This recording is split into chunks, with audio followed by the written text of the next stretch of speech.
Dear DJ Cory, hindi ako matulugan tungod sa sari-sari nga ugayong nga mabatian ko. Itago lang ako sa ngalan niya Rico. Isa ako ka medrep nga permi nagatravel sa lain-lain nga parte sang Pilipinas para magbaligya sang drugs. Hindi illegal drugs ha, basi ipatokhang nyo ko bala. Nagabaligya ako sang regulated drugs para sa medical treatment purposes. Sa nature sang trabaho, normal na ang magpaligad sang gabi sa isa ka hotel, lodging house o convention house para magtulog. Ako ang type sang tao nga hindi maarte pag abot sa tululugan. Basta may kama, may CR sa kwarto, kag aircon, kag TV, ayos na. Pwede nakahigda kag magtulog. Ugaling, bisan ano pa kanami isang amenities sang ginatulugan mo. Pero kung natsyempuhan nga makatupad ka sa kwarto, kundiin may mga nagapalupok sang kamera, kwitis, pikulo, bisan hindi New Year.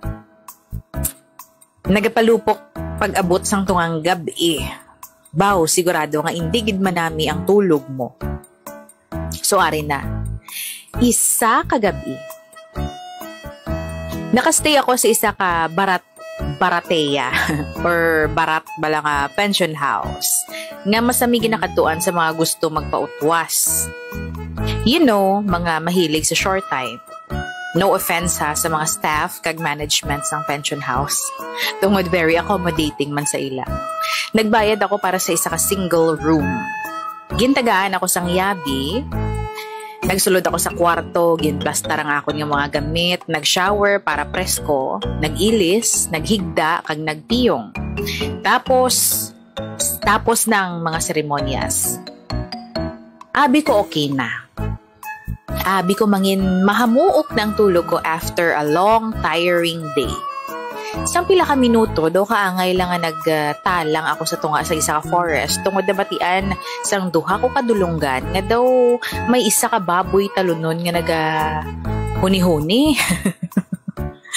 Wala ko na lang ginsapa kay basi imahinasyon ko lang. Tapos nakibot ako kay daw nabatian ko nga daw may amo naman nga tunog. Uhuhaha. Ay, as in liwat-liwat, masakit sa dulunggan pamatian.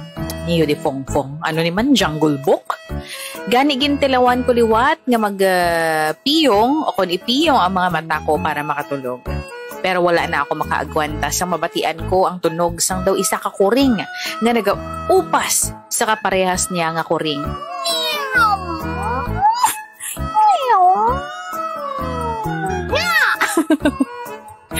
Do ginapanitan nga buhi ang muisit na kuring. Wala na. Nakapamuyayaw na ko sang kaakig ko tungod sa istorbo nga mga sound nga nabatian ko. Kagahod na gidiya sa mga tao o kon mga animal o kon mga sapat-sapaton nga tinuga sa piya kwarto. So ginimo ko, nag-ilis ko para sulungon sila sa piya nga kwarto. Sang munuguan ako sa kwarto, may nabatian ako nga daw tunog sang isa ka ido nga naghalin sa piya nga kwarto.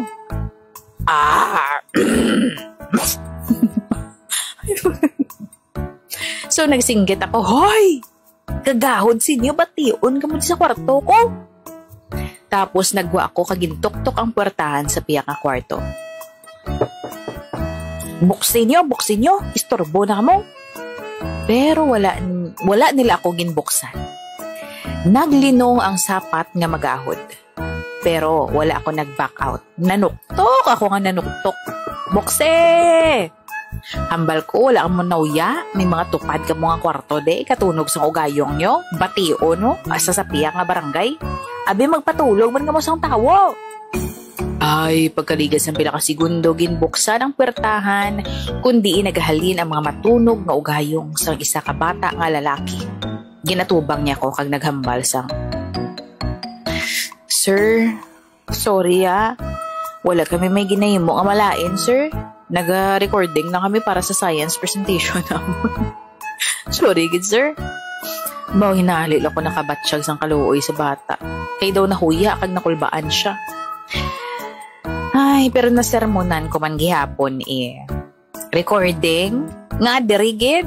Kung mag-recording ka mo, ngita ka mo recording studio, hindi kay makaistorbo ka mo diya sa ibang nga tao. Tapos may nagpalapit nga babayi nga nagatindog sa likod ng bata. Sa banta ko magulang niya. Hambal niya, "Sir, pasensya gida, wala kami may makita nga malino nga lugar, bi nga pwede kami ka-record. Magahod bisamon, nagaililikit ang balay dito. Kabudlay gid yung mag-record. Ginabuligan ko lang ang brother ko nga maka-record sang project niya. Inug-submit na daan. Sorry gid sa istorbo, sir ha." Sa ulihin, naintindihan ko man ang mag-utod. Gani, nagbalik na lang ako sa kwarto kag nagtulog. Ambot kon nakalabot sa ilang hurago ko nga daw baka. Ayun, abi ko gid ya, naistorbo ko ang ugayong sang magjowa nga kapalupok sa pihak ng kwarto. Hindi gali. Nagtulog na lang ko liwat kag pagkaligad sang pila ka oras, nabatian ko na ang tunog sang isa ka manok nga nagasiling, "Tok tarok!" Aga na gali. Dire-diretso gid ang tulog ko. Kag pagbugtaw ko, may nakita ako nga papel sa salog lapit sa pertahan sa akong nga kwarto. Kag ang nakasulat, "Sir, pasensya gid kagabi. Bawi lang kami sa imo. May ginbilin kami nga pizza sa front desk. Thank you sa pag-intindi." Ay, abaw. Sana all may free pizza. Nagbawi gid man sila sa pag-istorbo sa tulog ko. So, okay na. Goods na kami. Kung sino man kamo, kaya nag-recording sa pension house nga to, naintindihan kamo ni Kuya Rico. Ang lesson sa experience ngayon kag ara sa hotel, kung ara ka sa hotel o sa pension house o kung diin man nga tululugan, intindiha ang mga katupad mo nga kwarto. Huwag maging judgmental. Hindi tanan nga nagaugayong nagahimo sang milagro. Malay mo, base may ginahimo nga project in life. Salamat sa pag-ugayong. Sa pagbasa, DJ Cory. Tani mangin mahamuok man ang tulog mo. Ang ibanda, palupok anay antes magtulog. Oy, aminin mo. Pero okay lang na. Mas manami ang tulog kung nakalupok na. Ang hubag.